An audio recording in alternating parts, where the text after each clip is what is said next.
Hello guys, I hope you all are doing good. I am Vaishali Khan and we are discussing the electronics engineering. Today in this video, we are going to talk about the diode equivalent circuit. So if I need to replace the diode, what all components I can use? What is the equivalent circuit? Right? So equivalent circuit is a circuit which is formed of electric components or some electric elements. Right, we have resistor, capacitor, wires. So with the help of these electric components, even the voltage, with the help of these electric components, I can make a circuit which is known as the equivalent circuit. Now the diode can also be replaced with the help of the electric elements. So this is how we can make the equivalent circuit of the diode, right? So the equivalent circuit, if I make, it is not going to change the actual behavior of the diode. So like the way my diode was working, with the help of diode, if I replace the diode, if I put the electrical component, the combination of resistor, capacitor or the voltage source or any other thing, so with the help of this circuit also, the output would be same for the given input, right? So either we have a diode or we have some combination of some components. With the help of this component combination also, I will be getting the same forward current, same reverse current characteristics. So when this is going to happen, when I am having the same operation of this circuit as the operation of the diode over here, right? So the equivalent circuit of the device is going to predict the actual behavior of the device without affected by the equivalent circuit. So the actual behavior is not going to affect by the equivalent circuit or by the different elements that I have taken in the equivalent circuit, right? So here you can see this is the forward characteristics of the diode. It will remain same if I take the diode or if I take the equivalent circuit of the diode, right? So now first thing that we are going to see is the piecewise linear equivalent circuit. We all know that characteristics of the diode are non-linear. We already have seen the characteristics of the diode and those were non-linear. Now I cannot consider the non-linear characteristics.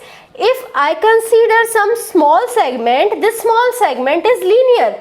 So now I can predict the behavior for the small segment, for the small linear segment, and for the small linear segment I can make an equivalent circuit. So the equivalent circuit which is made for the small linear segment is my piecewise linear equivalent circuit.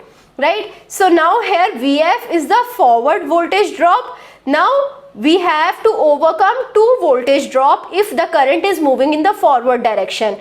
First voltage drop would be the potential barrier, right? I told you in the junction we have some opposite potential that is developed, barrier potential that we have. So the barrier potential is represented by Vt and it is equal to 0.3 volt for germanium and 0.7 volt for silicon, right? So the first thing, if I have to move the current through the diode, is the barrier potential, right? So I can represent the barrier potential with the potential Vt, right? So if I have to make an equivalent circuit for the barrier potential, I will be replacing it with the potential source.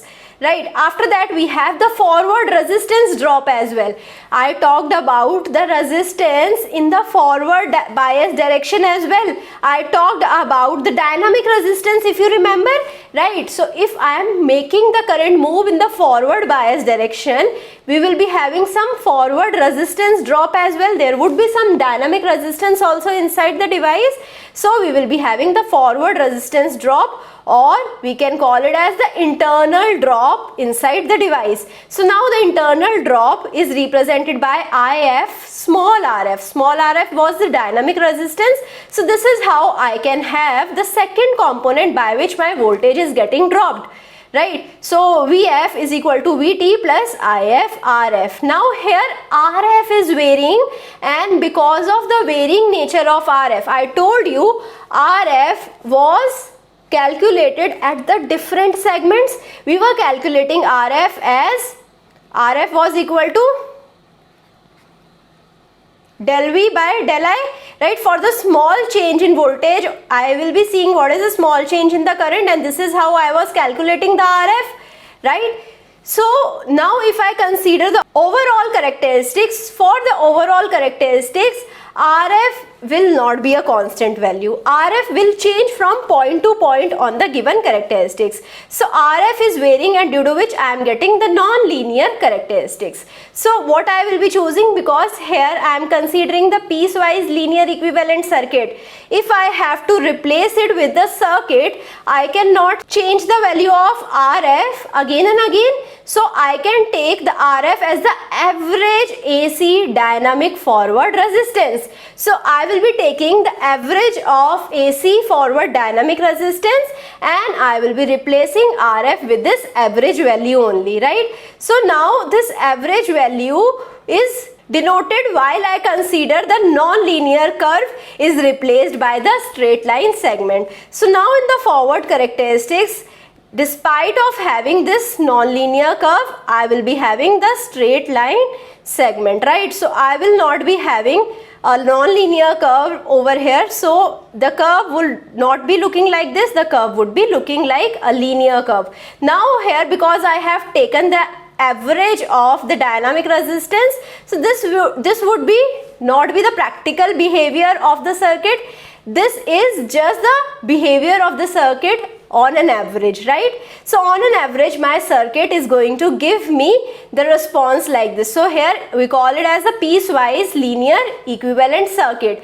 We have considered the piecewise linearity. For that I have calculated the different RF values. Then I took the average of this RF value, and this average of RF is represented by the resistance in the forward bias direction, right? So now how I can replace this diode? So if I have the diode, and if I am considering the piecewise linear equivalent circuit, so I can replace the diode, which is having the VF as a forward voltage, IF as a forward current, as a battery, right? So this is a source VT, right, which is representing the barrier potential, right? So it is the barrier potential which is in the opposite terminal. Here if I have the positive terminal, I will connect the negative terminal to the positive terminal to show the opposing nature of the barrier potential. Barrier potential is opposite in the nature, right? So I will connect the negative terminal of the barrier potential with the positive terminal over here. Then the current drop IF, RF will be represented by the RF resistance. The RF resistance was the average forward piecewise linear resistance, right? And then I will be replacing it with the ideal diode, right? So ideal diode, I will be talking about the ideal diode at the last part of this video itself. So now here if I see the characteristics at the VT is equal to 0.7 volt, I will be starting my IF, and it will be having the linear characteristics, and the slope is given by RF, right? Barrier drop is 0.7 volt, and it is represented by battery in series with the forward resistance and with the ideal diode as well, right? So I hope you understood how I represented the piecewise linear equivalent circuit. Now let's understand the simplified equivalent circuit. The second type of equivalent circuit that we have is the simplified equivalent circuit. Now because the forward resistance is very small, here I am going to neglect it, and if I neglect it, it is not going to cause much of the errors, right? So if I am neglecting the RF, I am going to remove one of the component from the equivalent circuit. So now here you can see this is the diode, and now I have represented it with the barrier potential, this battery, and then we have the ideal diode. Now I have removed the RF, right? So if I have the piecewise linear circuit, if I remove the RF from this circuit, I will be getting simplified equivalent circuit. Now I know RF is 0, RF would be 0 when I will be having 0 slope. So you can see this is the perpendicular graph that we have. So RF is 0 ohm over here, and VT is 0.7 volt. Now here we have considered the silicon, right? This is the forward characteristics for the simplified equivalent circuit, right? So from here you can understood I have the infinite current at the 0.7 volt, right? Here I was not having the infinite current at the 0.7 volt. As I was increasing the voltage, I was getting current, right? So now coming to the third type of equivalent circuit, which is the ideal equivalent circuit, which is made for the ideal diode. I told you the nature of the ideal diode. The ideal diode is having the very small potential drop. It will be acting as an open circuit in the reverse bias and the closed circuit in the forward bias, right? So now here I can replace this diode with the ideal diode only, and now here I am considering Vt to be very small. I am considering that there would be no barrier potential and I can neglect it. So this is how I will be getting the ideal equivalent circuit, right? So the ideal equivalent circuit will be having the overall voltage drop, and which is going to give me the maximum current through the diode. So here you can see we have the no voltage drop, and in the forward bias I will be getting the maximum current, right?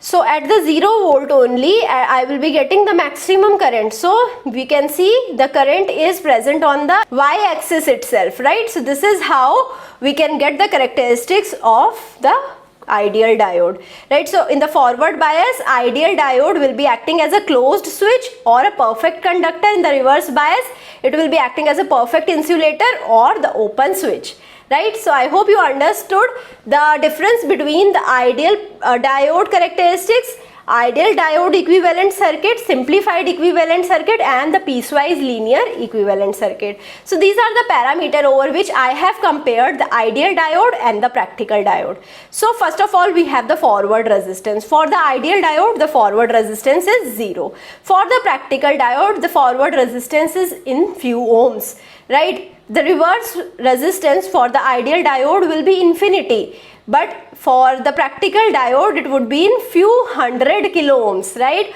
or few mega ohms, right? So this is how the ideal diode and the practical diodes are different in the reverse resistance as well. The cut-in voltage we have assumed it to be 0 in ideal diode. In the practical diode, for silicon it is 0.6 volt, for germanium it is 0.2 volt. Now the reverse saturation current. Reverse saturation current is 0 for the ideal diode. For silicon we have few nanoampere, and for germanium we have in few microampere. Now forward bias equivalent circuit is represented as a closed switch, but for the practical diode we have a battery representing the barrier potential, and then we have the resistance, the forward resistance that we have. In the reverse bias, the practical diode will be having the high resistance, very high resistance will be represented, but the ideal diode will be represented by an open switch, right, which means the infinite resistance. So I hope you understood each and everything that I have discussed in this video. If you have any doubt, you can put the doubt in the comment and I will be trying to resolve your doubt as soon as possible. I hope you like this session. If you like it, please push the like button, subscribe to the channel, share it with your friends, and also give me your feedback. Thank you so much.